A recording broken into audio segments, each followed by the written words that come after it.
Mga kahuwan, panoorin ang video na ito upang alamin ang pinaka-latest na balita tungkol sa lagay ng panahon at bagyo update today.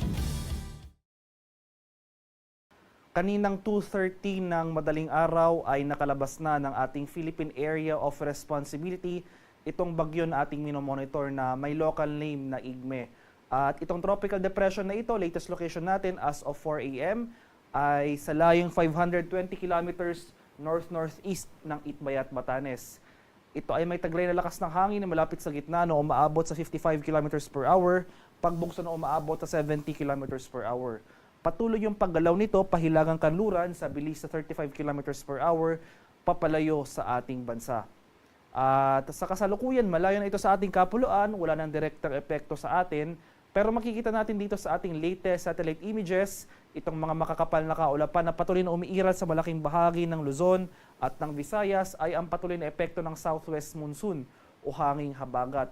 Kaya malaking bahagi ng Luzon, pati na rin dito sa western Visayas at sa summer provinces, makakaranas ngayong araw ng makulimlim na panahon. Sasamahan niya ng mga kalat-kalat na pag-ulan, pagkulog at pagkidlat.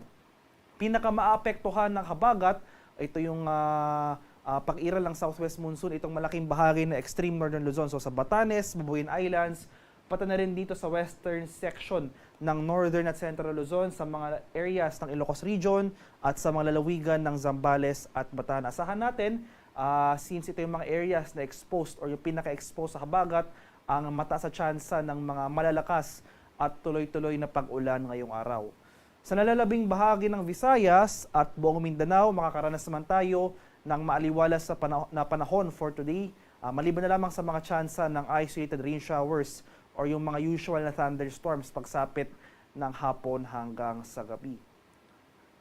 At ito yung ating latest track and intensity forecast para kay Bagyong Igme. So habang nasa labas ito na ating par, magpapatuloy yung paggalaw nito generally west-northwestward for the remainder of the day. And pagsapit naman bukas, magiging west-southwestward yung paggalaw nito.